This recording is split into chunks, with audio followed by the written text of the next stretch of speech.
حضرت صالح علیہ السلام اللہ کی جانب سے بھیجے ہوئے نبی تھے۔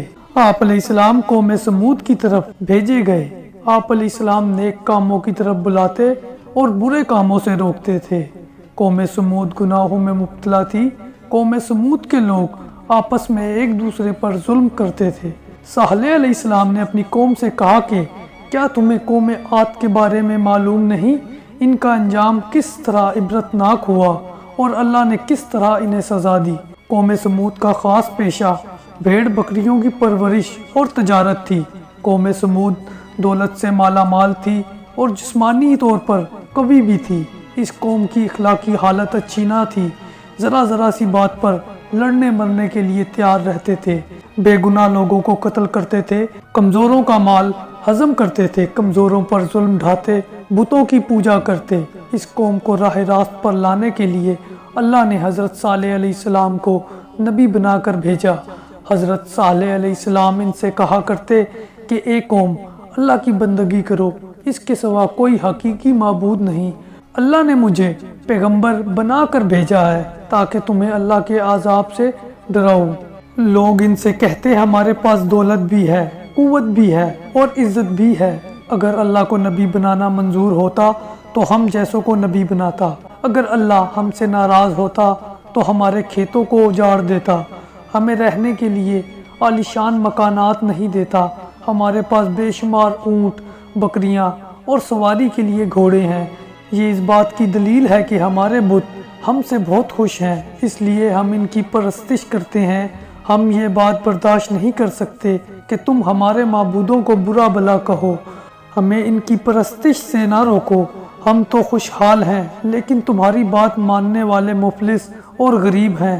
تمہاری حالت بھی ایسی ہی ہے۔ اگر تم نبی ہو تو اس کی دلیل پیش کرو، کوئی معجزہ دکھاؤ، ہم دیکھنا چاہتے ہیں۔ حضرت صالح علیہ السلام ان کی اس قسم کی باتوں پر کہتے کہ تم ہی بتاؤ تم کیا معجزہ دیکھنا چاہتے ہو۔ پھر کافر آپس میں مشورہ کرنے لگے ان سے کس قسم کا معجزہ طلب کرنا چاہیے۔ پھر سب نے اتفاق رائے سے کہا کہ تم ان پتھروں سے ایک اونٹنی پیدا کرو اور اونٹنی بھی ایسی ہو کہ وہ 7 بچے بھی دے اور ہم اس کا دودھ بھی پئیں۔ حضرت صالح علیہ السلام نے اللہ سے دعا کی۔ جلد ہی دعا قبول ہوئی۔ پتھروں کے اندر سے ایک اونٹنی نمودار ہوئی۔ اونٹنی بہت خوبصورت تھی۔ اونٹنی کے ظاہر ہونے کے بعد ہی اس جگہ گھاس اگ آئی اور ایک پانی کا چشمہ بھی جاری ہو گیا۔ اونٹنی نے گھاس کھائی، چشمے سے پانی پیا، اسی ساعت کے اندر بچہ بھی جنا اور اونٹنی دودھ بھی دینے لگی۔ کافروں نے جو معجزہ طلب کیا تھا سب پورا ہوا۔ پھر حضرت صالح علیہ السلام نے اپنی قوم سے کہا کہ تم لوگ جو چاہتے تھے اللہ نے پورا کر دکھایا، کیا تم اب بھی اپنی ضد پر اڑے رہو گے؟ کافروں نے کہا کہ ہم ایمان نہیں لائیں گے، نہ آپ علیہ السلام کی باتوں پر عمل کریں گے۔ کافر اونٹنی کو تنگ کرنے لگے۔ اونٹنی جب پیاس سے تڑپتی اور کنویں کے پاس جاتی تو اسے پانی پینے نہیں دیتے۔ بعد میں اونٹنی کو مارنے لگے، اس کا چلنا پھرنا مشکل کر دیا۔ وہ اذیت کے مارے کرہاتی رہتی، لیکن کافروں کو رحم نہیں آتا۔ حضرت صالح علیہ السلام ان سے کہتے کہ اونٹنی کو اذیت نہ پہنچاؤ، اسے چرنے دو، جہاں جانا چاہتی ہے جانے دو۔ وہ اگر پانی پینا چاہے تو اسے پیاسا نہ رکھو۔ ایک دن اونٹنی چشمے سے پانی پیے گی، دوسرے روز تم اور تمہارے جانور پئیں گے۔ اس کے روزانہ کے معمول میں کوئی فرق نہ آنے دو۔ تم اللہ سے ڈرو اور اسی کی عبادت کرو۔ تم جو کچھ کھاتے پیتے ہو وہ سب کچھ اللہ ہی دیتا ہے، یہ سب کچھ اسی کا کرم ہے۔ تمہارے بت تمہارے کوئی کام نہیں آتے۔ قوم سمود باز نہ آئی، نہ حضرت صالح علیہ السلام کی باتوں پر عمل کیا۔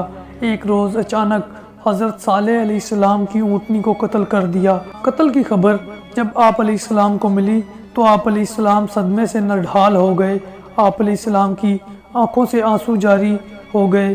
پھر آپ علیہ السلام نے اپنی قوم سے فرمایا، ان قریب تم پر اللہ کا عذاب آنے والا ہے، تم اس عذاب سے نہ بچ سکو گے۔